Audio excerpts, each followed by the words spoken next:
We get it. Distractions happen. That's why we designed the fully electric, full-sized Volvo EX90 with the latest technology to keep you and those around you safe. Its two-sensor driver understanding system is designed to prevent distractions and help you stay focused. Reserve your Volvo EX90 today. Learn more at volvocars.com/US. Ryan Reynolds here for, I guess, my 100th Mint commercial. No, don't. I mean, honestly, when I started this, I thought I only have to do like 4 of these. I mean, it's unlimited premium wireless for $15 a month. How are there still people paying 2 or 3 times that much? I'm sorry, I shouldn't be victim blaming here. Give it a try at mintmobile.com/save. Whenever you're ready. $45 upfront payment equivalent to $15 per month. New customers on first 3-month plan only. Taxes and fees extra. Speed slower above 40 gigabytes. See details.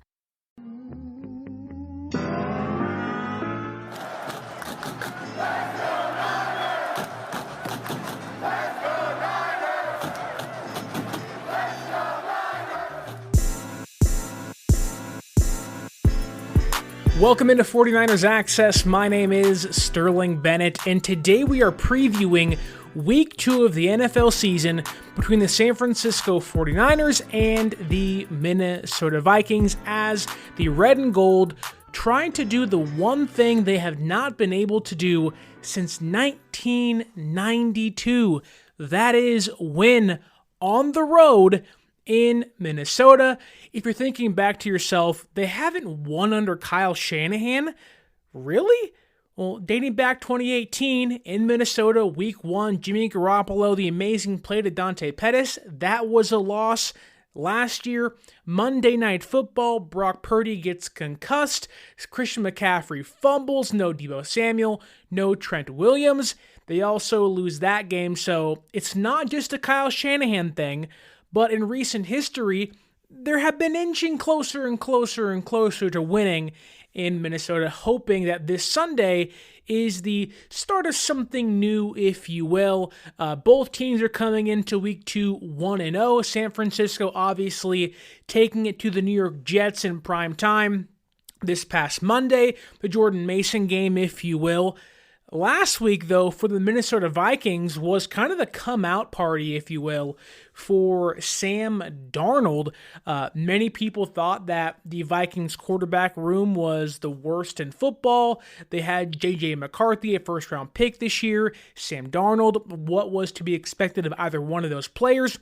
McCarthy's out for the entire year, leaving just Sam Darnold to lead this Vikings team to a hopeful winning record, and maybe if all things go perfectly, a playoff appearance. But Week 1 was everything and more for Vikings fans. He was phenomenal against the New York Giants. Now, again, I get it. It's the New York Giants. What do you make of that? We'll dive into that today. We'll talk about how San Francisco can stop Justin Jefferson, and also who needs to step up if Christian McCaffrey will or is not going to play this Sunday. What about Brock Purdy? This is an opportunity for Brock Purdy to face a defense he has lost to. Don't forget, Brock Purdy has never lost to the same team twice. This year, he will have 2 opportunities to change that or to keep that going, if you will. The Vikings this Sunday and the Chiefs in week number 7. So let's talk about this Sunday's matchup. Niners, Vikings, 10 a.m., battle of NFC opponents. San Francisco's first NFC matchup this season. The Vikings' second NFC matchup, and we all know, although divisional games are much more important, conference games also matter as well. So a big game for San Francisco. And not to get too far ahead of ourselves, but the win against the Jets was big because the Rams lost that game. The Rams also have a ton of offensive linemen hurt. Puka Nacua could be out for an extended period of time. You never want to project of who's going to be your biggest competition, but the expectation is it's going to be the Rams. This Sunday could be another chance for San Francisco to increase their lead over the Rams and maybe even over the Seattle Seahawks, but that is a conversation for a potential different day. Maybe it's a Victory Monday on the show, and that's a conversation we have. But this Sunday, San Francisco needs to look not ahead, but right in front of them. Vikings, Niners, what will transpire this Sunday in Minnesota, which should be one of the better games of the slate this week. Dolphins and Bills was ugly. It was kind of gross, to be honest with you. Tua Tagovailoa got concussed again and was a scary play. Just terrible for Tua. Just terrible. I hope he's okay. Concussions are scary. As we know, Brock Purdy suffered 2 last year. 2 stingers is what they were actually called, but one of those was against the Vikings last year, where quarterback sneak, and he got smacked in the top of the helmet. Seemingly, that's the reason as to why he threw that second pick late in the game. But this Sunday, the story's hopefully different. The story is hopefully Brock Purdy isn't concussed or doesn't get a stinger and can actually not have double vision for the latter half of the Vikings game this Sunday. But more importantly, if you will, San Francisco is not going to have, or seemingly not going to have, and be likely without Christian McCaffrey for a second consecutive week. So the question is, can the offense continue to thrive without CMC, or will a Sam Darnold-led Vikings team continue their shocking start to 2024? If you listen to my 2024 seasonal predictions, we dove into each division, talked about the awards predictions and the Super Bowl winner.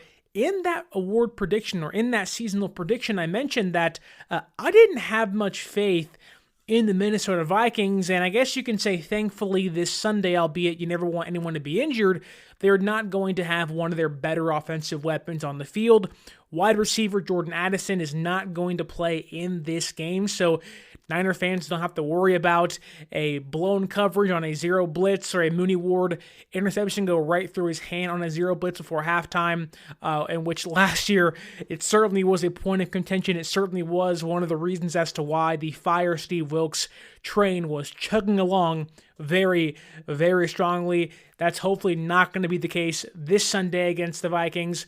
And diving into key matchups in this game, I think clear-cut, there is this obvious talking point that everyone should be discussing, and that is Niner quarterback Brock Purdy against the Brian Flores Vikings defense. Now, like I already stated earlier, Brock Purdy has never lost to the same team twice. Not the Seahawks, not the Rams. He'll play Kansas City again this season, but he also lost to the Vikings last year. This is his opportunity to get his revenge in some sort of way, although I don't think he views it as that. This is his chance to not have 2 consecutive losses to the exact same team, dating back to last year, Monday Night Football, where San Francisco did lose that game in Minnesota. Purdy was 21 for 30, 272 yards, 1 touchdown, and 2 interceptions. But again, as already earlier stated, a lot of context to that. No Deebo Samuel, no Trent Williams. Christian McCaffrey fumbled early in that game, which could easily have turned the tide, maybe allowed San Francisco to win that game on Monday Night Football. And he also may have been concussed in that game, leading to the second interception late to seal the win for the Vikings. But looking at this Sunday, forgetting what happened in the past, looking at this Sunday, I think Brian Flores is an excellent test, early test this year for Brock Purdy and San Francisco's offense. Of course, you wish CMC was out there with the guys, and maybe he will be, but the expectation is he's a long shot to play. So we are working under the assumption he's not going to be out there. So it's Brock Purdy, Deebo, Brandon Ayuk, Trent Williams, George Kittle, a little bit of Kyle Juszczyk, and then Jordan Mason in the backfield, facing off against Brian Flores' defense. And Brian Flores is an excellent defensive coordinator.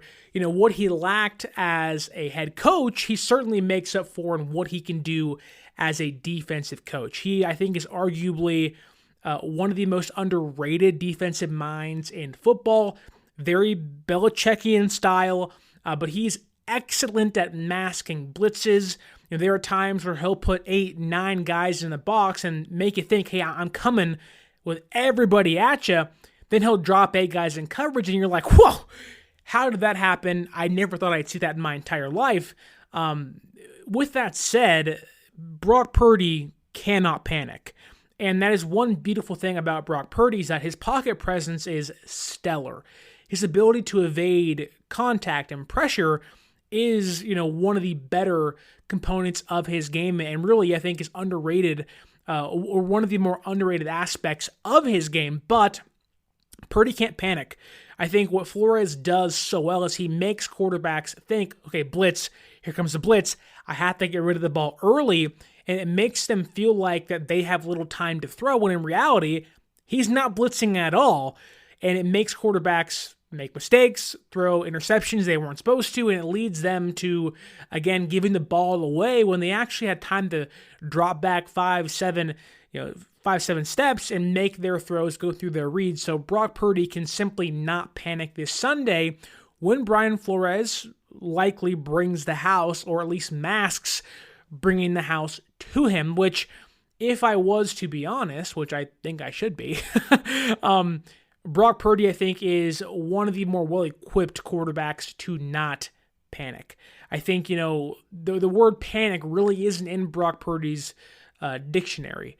I think when you look at the word panic next to Brock Purdy's name, it says doesn't panic. That's how calm he is. I think Alex Smith said on ESPN this past week that Purdy's one of the most calm quarterbacks in the pocket. And it really is true that it doesn't matter what comes his way. It really goes into, Brock Purdy as a person. You can tell that no matter what comes Brock Purdy's way in life, on the football field, he's not going to panic. He knows who he is. He's not going to sway too far left or right. He's going to stick right in the middle and be true to himself.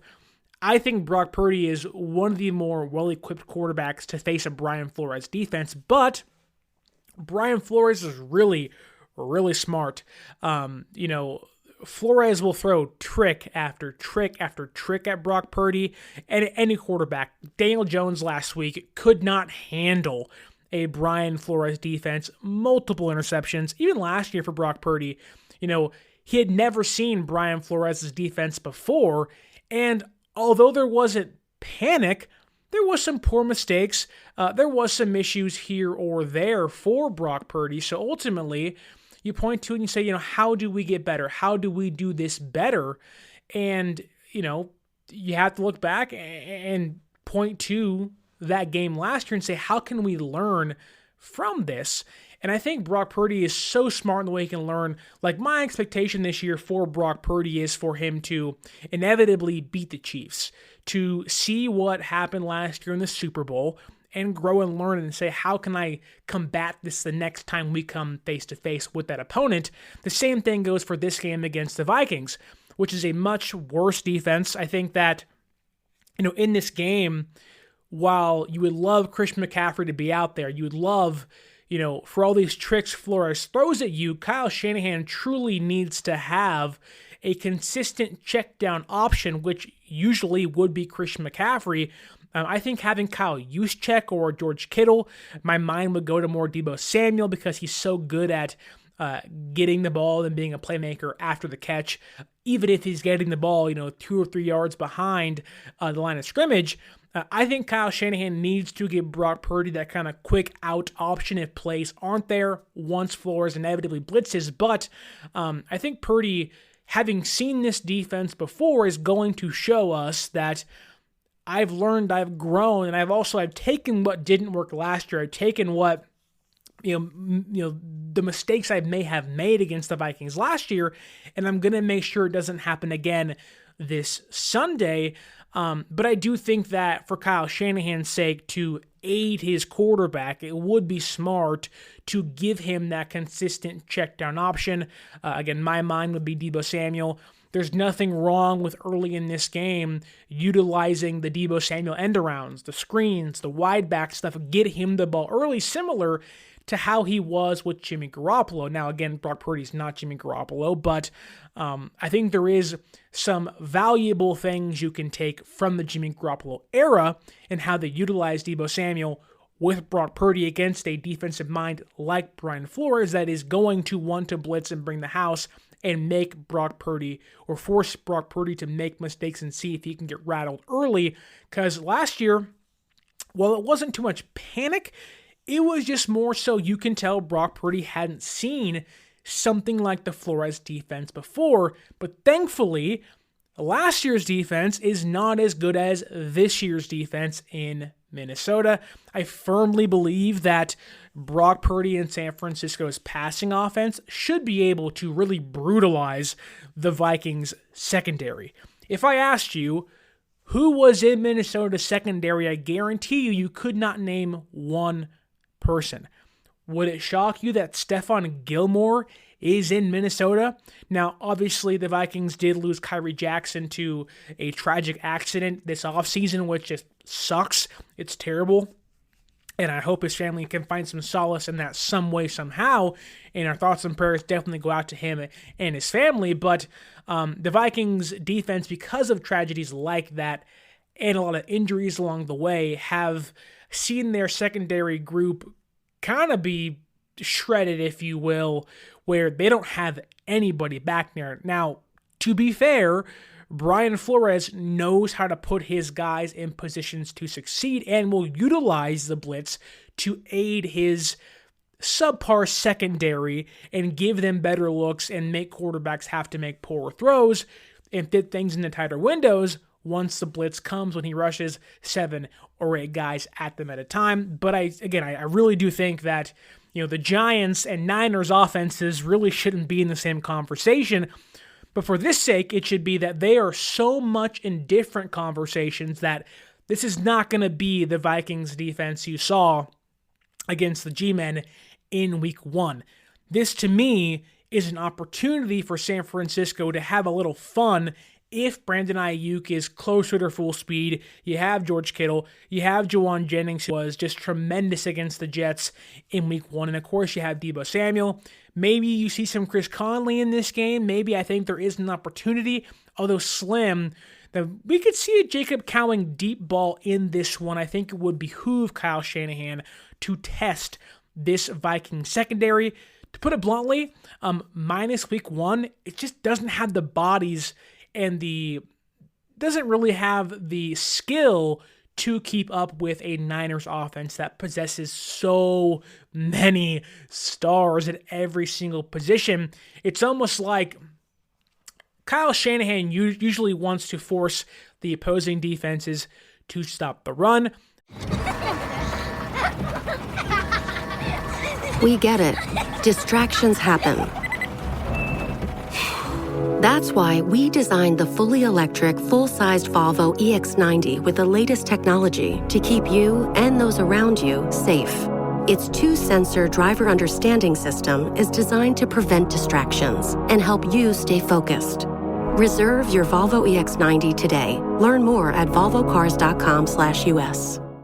I don't think that'll change in this game, but in my mind, I'm thinking, you know what? Like, this may be a game where, dating back to the Philadelphia Eagles game last year, although it didn't work in that one because Philadelphia is a much better Kings are, Shanahan passed the ball continually in the first few drives in that game.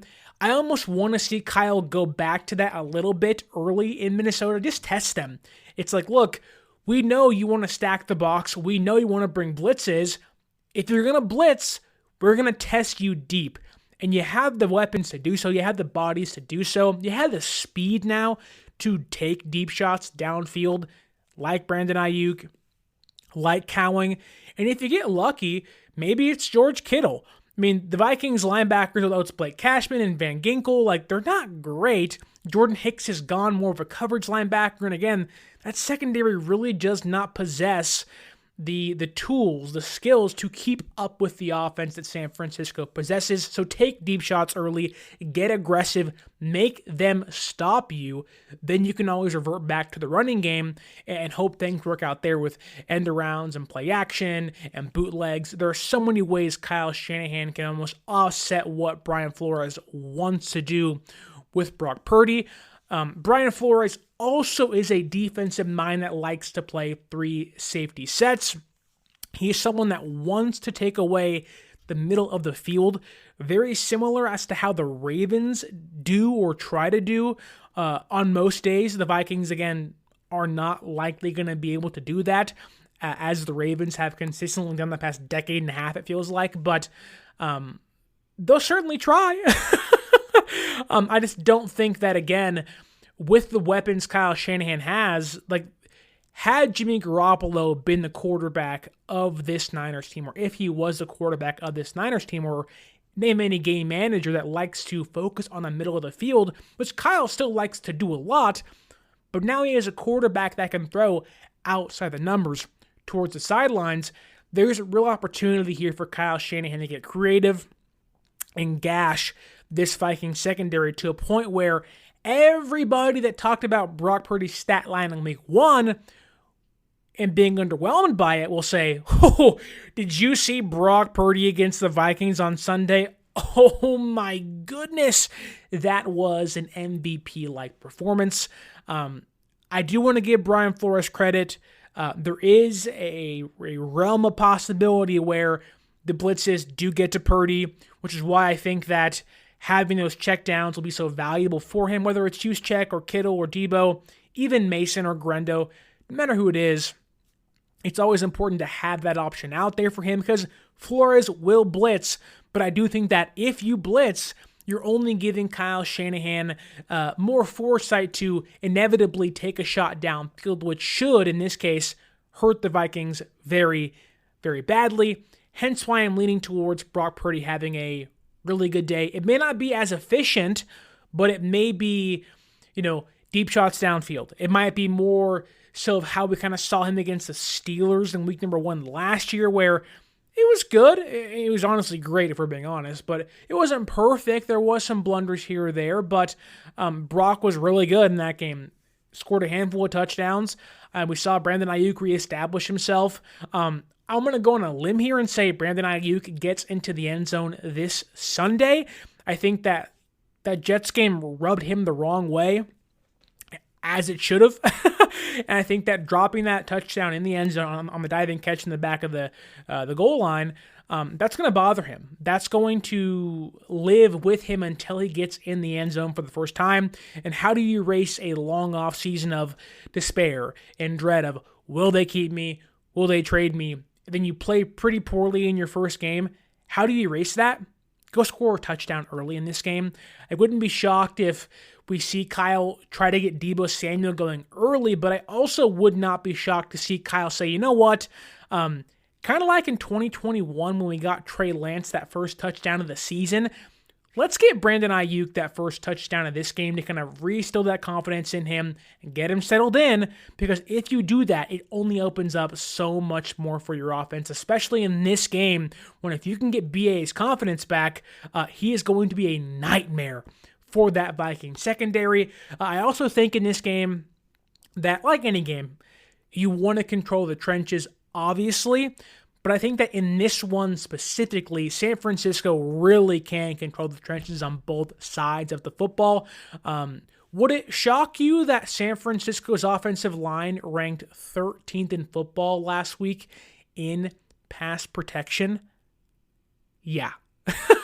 It was not in the 20s. I think last year it topped out at 19 or 18. It was 13th in week number 1. And that was with the first couple drives being rather bumpy, if you will. Jake Brendel got blown up by Javon Kinlaw. McKivitz got beat a few times, but ultimately a really strong performance from the offensive line. And you can argue that the Vikings defensive line, although we'll see more blitzes this Sunday from them, is not as good. They did lose Danielle Hunter this offseason to the Texans. They lost DJ Wonnum to the Panthers, who Wanham isn't a big name, but he's played a lot of snaps, giving them some valuable depth behind players like Danielle Hunter in the past. They did add Jonathan Grenard, who I think was a Texan last year, and they did draft Dallas Turner. I know many of you might look at that and say, well, that isn't much. I don't want to disrespect Grenard or Dallas Turner and the rest of the guys on that defensive line. They had 5 sacks against the Giants last week, but like everything against the Giants, do you take the Saints win as legitimate over the Panthers? It's a win. Sure, you're 1-0, but it's the Panthers. Do you take anything Minnesota did against the Giants as authentic? Obviously, some of it, yes. I think the Vikings' defensive focus is attack, be aggressive against any offense they're playing. I would expect the same this Sunday for the Vikings defense. You'll have that Skol chant in the background. Skol, Skol, Skol. They're going to want to get that fan base involved early. They're going to want to put San Francisco's offense on their heels with blitzes, with stunts, with utilizing all this trickery Brian Flores has at his disposal. But again, while I do think a player like Colton McKivitz may struggle, a player like Aaron Banks with a calf injury may struggle at times, my money is kind of on the Niners offensive line continuing to hold up and move the football, and at least, like they were last week, be really strong in the passing game. And obviously Dominic Pooney, who was great against the Jets in the running game, and even, of course, Trent Williams, who will have now his second game under his belt this year, hopefully is closer to 100%, but didn't seem to be a problem in week 1. My money is on San Francisco's offensive line, continuing their strong start to the season. But I will say this, I'm a little concerned about Jake Brendel. Maybe not in this game, but Jake Brendel, for the lack of pressures he gave up, the lack of sacks he gave up against the Jets, he was really bad. Really, really bad. I'm not sure if it's the injury he had, the knee tendonitis, knee arthritis, whatever it was, but he just didn't look like the Jake Brendel of old, and old, I mean 2 years ago. I would not be shocked if that trend continues, that John Feliciano becomes the starting center at some point this year. That was my bold prediction coming out of training camp before John Feliciano got injured, so maybe that's still a possibility, but keep an eye on Jake Brendel in this game, because he really struggled against the Jets, but the stat lines would say otherwise. So other than him, I do expect some good things, but hopefully, for as bad as he was, you can't really get any lower than that. So hopefully it's better on Sunday against Minnesota. But flipping that conversation of the offensive lines and defensive lines, the Vikings offensive line, despite having Christian Darrisaw, who is, I think, one of the best left tackles in football, not named Trent Williams, certainly one of the most highest paid left tackles in football, not named Trent Williams, they were terrible against the Giants. And Brian Daboll's a good head coach. I think their quarterback certainly holds them back. Their decision-making to not bring back Saquon, and just a fiasco in New York. But Brian Daboll's a good head coach. And that defense in New York has a new defensive coordinator. Wink Martindale's gone. He was fired last year. They have a new person in there. I'm forgetting their name, but that's nonetheless. The point is that the Vikings offensive line against the Giants last week, which we can all admit, their defense is nothing really to talk about, to write home about. They ranked 29th in football last week after facing the Giants. And that game was in the bag for 3 quarters. And that first quarter was like, oh my goodness, this game might get ugly early. And I think that, for the Vikings, it's like, how do we allow this offensive line that has so many good pieces on it, Christian Darrisaw being the key component of that, how is it ranked 29th? How is it ranked 4th worst in football if you have a positional group circled that you might say, wow, they should just go nuts this Sunday? That is Nick Bosa and the boys on the defensive line. They were mauling the Jets' offensive line last week, which otherwise held up. They didn't get too many pressures. I think they may have had 11 total. Nick Bosa had 5. Leonard Floyd had 4. It wasn't like they were in the backfield all the time. They were just moving those guys left and right, erasing the lanes to run, and almost filling up lanes for Aaron Rodgers to maneuver in the pocket without getting many sacks. Only had 1 last week. I am fully expecting San Francisco's edge rushing group to get home multiple times. Now, there is a caveat to that similar to how I said Shanahan will want to allot a check down option consistently for Brock Purdy. You wish it was CMC, but against the Brian Flores defense that blitzes, you always want to have that option of, hey, I have nowhere to go. Here's the check down. I do think that we did see a little bit of this against the Jets when the Jets scored their first touchdown. There was about 3 or 4 screen passes on that drive. I would not be surprised if the Vikings looked at that, said, okay, San Francisco certainly adjusted to it, but it may be an opportunity for us. San Francisco's on the road, 10 a.m. Pacific time. Obviously, what is it? Is it 1 a.m.? Is it noon o'clock? Noon o'clock. Is it noon in Minnesota? Time zones are weird, but it'll be a different kind of game for the Niners. They'll definitely be on the road. Maybe some jet lag here or there, not in your own home for the first time in months. How will they handle kind of how the Falcons did in the game in 2020? Was it 22? Just 2022, where they scored early and it was like, San Francisco's flat-footed. The Jets the Falcons are utilizing their speed. I could see the Vikings and Kevin O'Connell, who is a really good head coach. I think the Vikings are one of the most underrated head coaching units or coaching units in football as a whole. O'Connell's good. Flores is obviously great. The passing game is not going to be an issue for the Vikings. They have a ton of weapons to utilize, albeit they don't really have that, RB1. They kind of have this Aaron Jones, who is kind of a top 12, top 15 running back in football. He's good. He's a vet, knows how to play. But like that game against the Packers last year in the playoffs, we have seen over his career that the screen game can really be a weapon for Aaron Jones in an offense like the Vikings. And I really do believe that when you add in Ty Chandler, who's really fast on the ground, that the Vikings, I think, do possess the ability to keep San Francisco on their toes and even catch them off guard early in the game, get a quick score, and we all say, what was that?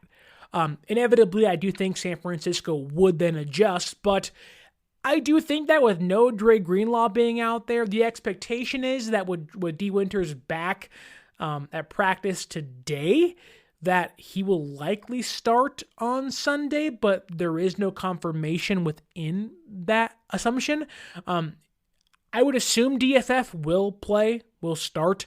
Got the pick last week. He's a safe option to start.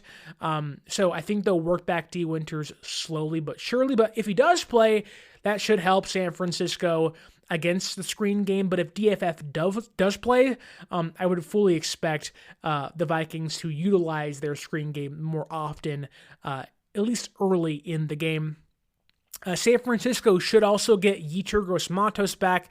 Didn't play last week. We'll see him in the red and gold for the first time, hopefully this Sunday. Not the biggest note to say, but when you get your third edge rusher back that can play the inside and play the outside, it's going to aid players like Bosa, players like Leonard Floyd.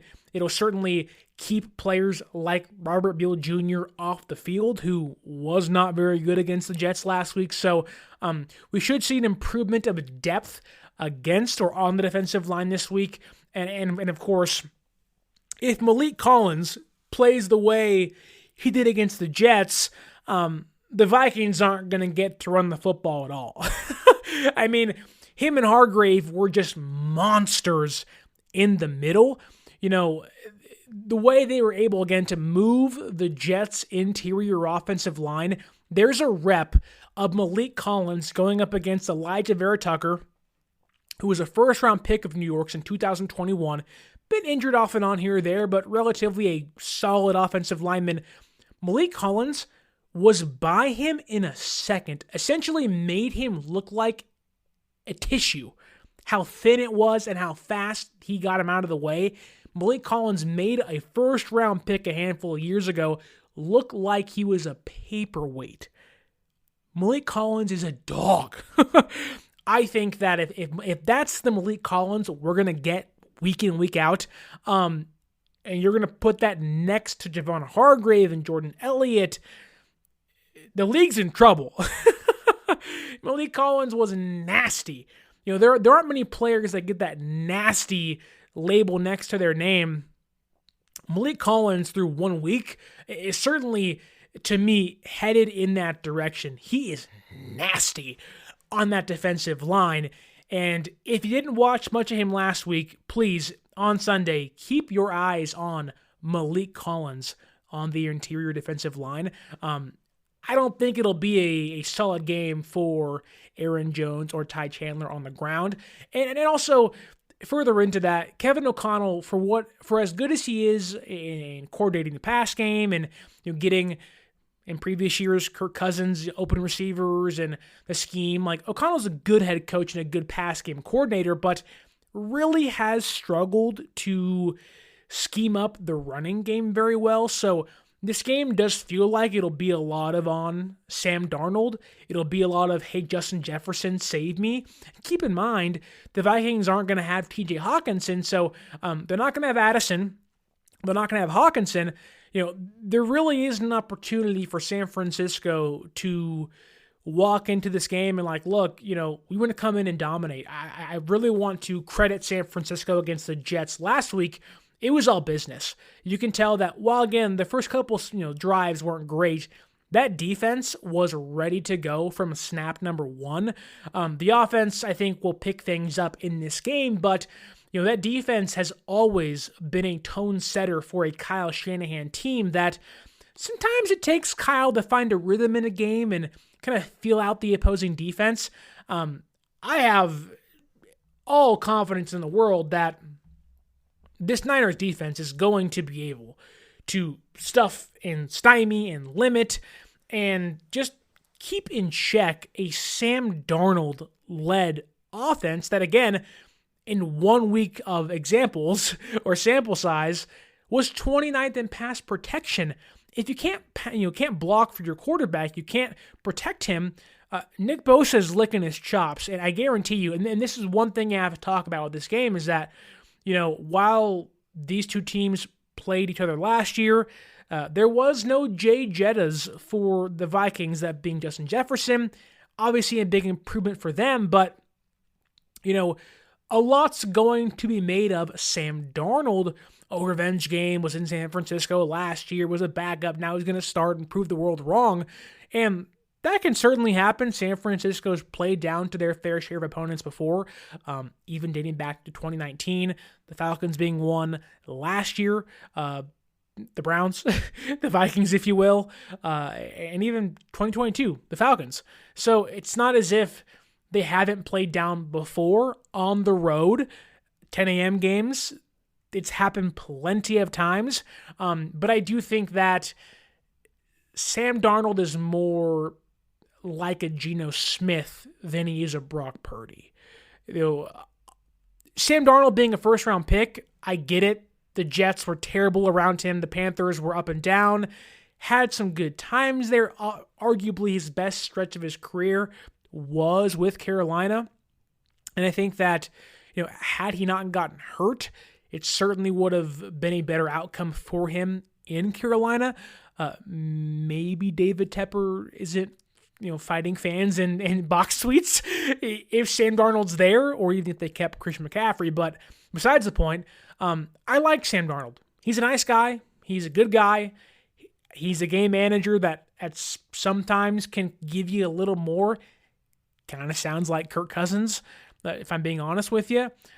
I think Sam Darnold has better arm talent than Kirk Cousins, but the issue is Kirk is a lot more consistent than Sam Darnold, whereas Sam Darnold can give you, these 45-yard, 60-yard shots downfield, and over his career, not considering last week, the next 3 throws may be errant, may be interceptions. I really think that, it does help the Niners defense more having seen Darnold last year in practice on the scout team compared to helping Darnold seeing them.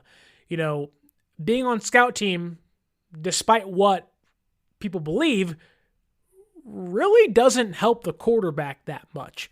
Yeah, there are some things you can take away from it, sure, but you are doing and emulating what the opposing quarterback your defense is facing that week is doing. Doesn't really do much for you. You were trying to be, the opposing team's quarterback. Hence why, Josh Johnson, or in previous years, Richie James was being Lamar Jackson in practice because of the speed he possessed. Sam Darnold, I'm sure, was not giving the Niners too many good looks. I'm sure, they're kind of walking into this game like, all right, Sam, we get it. You're a starter. Good for you. But, let's be honest here. Week 1 may have been a fluke, which Darnold was really good against the Giants. What's that worth? I have no idea. But he was 19 for 24, 208 yards, 2 touchdowns, 1 pick. And again, he was darn near perfect for about 3 quarters. If my memory serves correct, I don't think he threw his first incompletion until like late in the second, maybe early third quarter. That's how good he was. And again, with the 1-week sample, Sam Darnold looked good, looked like an alpha, if you will. Now, there are certainly layers to that conversation, but... This episode is brought to you by Allstate. Some people just know they could save hundreds on car insurance by checking Allstate first. Like, to check you have the tickets in your wallet first before you drive 2 hours to the big game. Seriously, you had one job. Now the closest you'll get to the 50-yard line is parking lot D. Yeah, checking first is smart. So check Allstate first for a quote that could save you hundreds. You're in good hands with Allstate. Savings vary. Terms apply. Allstate Fire and Casualty Insurance Company and Affiliates. Northbrook, Illinois. I don't know how long the alpha Sam Darnold trend lasts. I don't think it lasts past this week, or at least maybe it skips a week in time, because no TJ Hawkinson, no Jordan Addison. Not to say the Vikings offense is, only has one weapon, but you're almost giving the Niners an opportunity to double Justin Jefferson and make sure he's not the one to beat you. And I think, we have seen San Francisco play that very differently depending on who they're playing. Before the Rams got Puka Nacua, it was very much a let Cooper Kupp eat all day long. We're going to stop everybody else. We are going to make the Rams this, you have one lane to throw. All we're going to do is make sure we get tackles. And that works. San Francisco has been unafraid to let Cooper Kupp beat them because they know if it's quarterback and Cooper Kupp and we can stop the other 9 guys and get to the quarterback a handful of times, the Rams offense can't do much or can't hurt us as much as they would if, they have 4 or 5 guys involved in the passing game or the running game. Against the Vikings, though, Fred Warner is probably going to have his, that middle of the field is going to be closed. Sam Darnold, to me, doesn't feel like that guy that's going to throw outside the numbers, 15 times, 10 times a game. It feels like that Kevin O'Connell and Sam Darnold want to stay true to who he is, and that is let's feed the middle of the field, which has been kind of a no-fly zone for quarterbacks against Fred Warner. But going further into that conversation, Diamador Lenore is out there talking trash already. He politely said that Darnold's a good quarterback and he respects him, but, he's going to win that battle. And of all the players on this team, Bosa, Warner, Purdy, McCaffrey, I said this in training camp that Lenore is creeping into that conversation of, when he talks, you want to believe what he's saying is true. You want to believe that if he makes a promise, he's going to make it. And it's going to end up happening. So if he says he's going to get an interception this Sunday, I believe Lenore is going to pick off Sam Darnold this Sunday. And if he doesn't, the expectation is, no Jordan Addison. The receiver room is certainly weaker in Minnesota, albeit they have good weapons when they're fully healthy. It's just not the case. It's Jefferson, Aaron Jones, Ty Chandler, who even in Ty Chandler's case is very inconsistent, and then kind of nothing else to play with. So, San Francisco, the expectation is Mooney Ward's, shadowing Justin Jefferson, with Yadam and Lenore kind of cleaning up the rest, with maybe Talanoa Hufanga out there. It doesn't feel like that's going to be the case. Maybe it is. Maybe we do see the Tongan Tiger for the first time. I don't think we will. But maybe we do. Maybe we don't.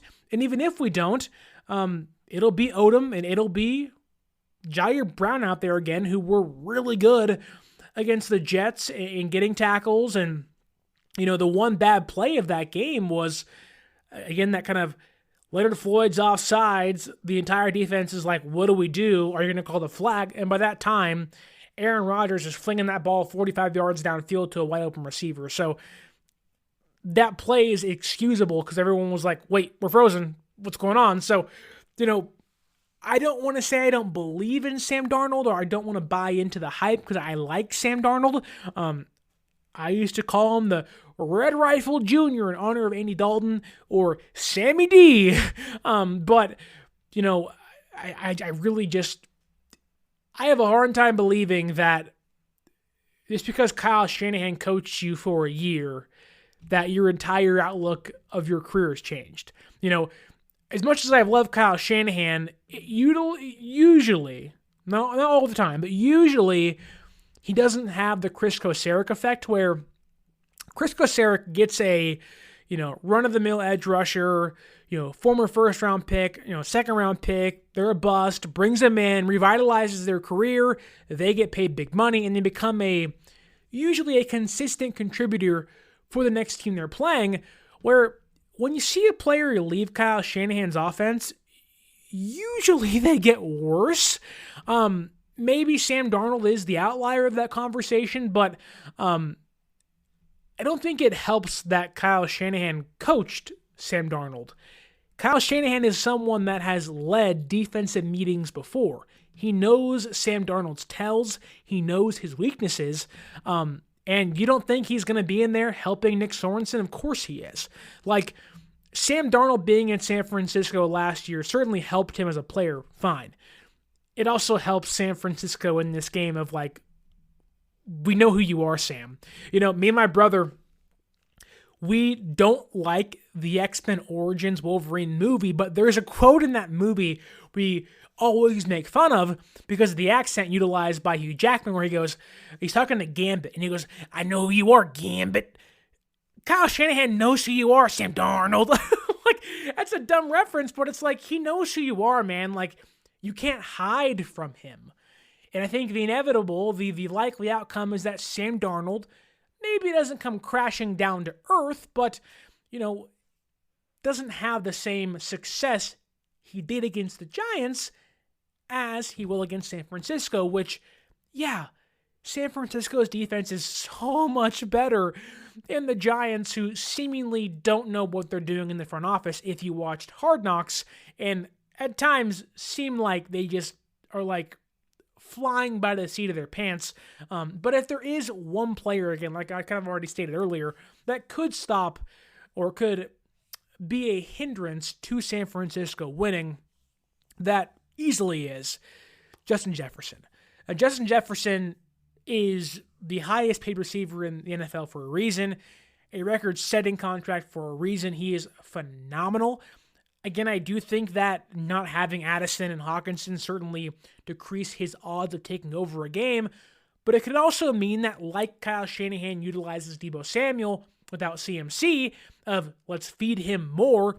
If you're a Ryback fan, which I am certainly not, of WWE in 2010s, feed me more. I could see that happening in this game where, Kevin O'Connell says, look, we don't have these other weapons at our disposal.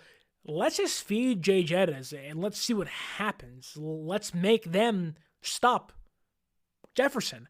Sometimes we don't look at things from the other team's perspective. We look at things of how San Francisco can win this game. But sometimes you have to look at what are the Vikings going to do? What's their game plan going to be? We already talked about defensively that Flores is going to blitz, going to give you cover 3, going to play 3 safety sets. He has all these tricks up his sleeve. He's like Harry Houdini out there sometimes, despite not getting credit for it and how good he is. Kevin O'Connell isn't like that. It's much more straightforward, but, this is week 2 of the NFL season. Their team is already banged up, whereas San Francisco minus Christian McCaffrey is basically 99% ready to go. They're all systems go. Nobody got hurt against the Jets. Jawan Jennings seems fine after the non-hip drop tackle that was not called, despite the rule change, mind you. But the Vikings are kind of banged up.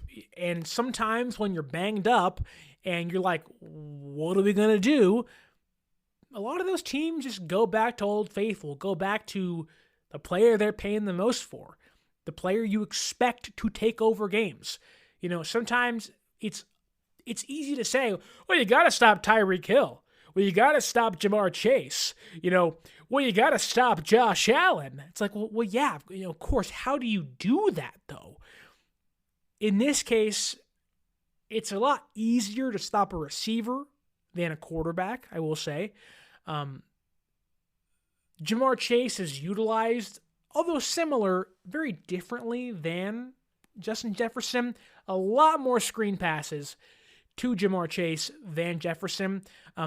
I would not be shocked that the Vikings try to get Jefferson out there on an island with Yadam a lot. Like that to me is the plan. Like, let's keep him away from Mooney Ward and Lenore, and let's let him just dial in and lock in on Yadam. Now, I don't think San Francisco would allow that to happen a lot, but anytime you see Jefferson on Yadam, you cannot tell me the play call is get it to Jay Jettas, get it to JJ, and it'll be Kevin O'Connell screaming at Darnold saying, look, if they ever have Yadam on Jefferson, which Yadam's a good cornerback, don't get me wrong, but he ain't Mooney Ward and he ain't Lenore. So, there is a mismatch in that department. So I could see them just like, look, we don't have much else to work with, so let's just feed the thing that works the best.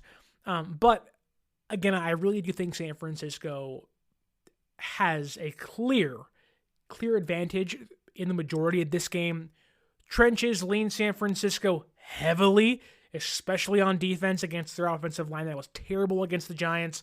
The quarterback room, Purdy is head and shoulders above Sam Darnold.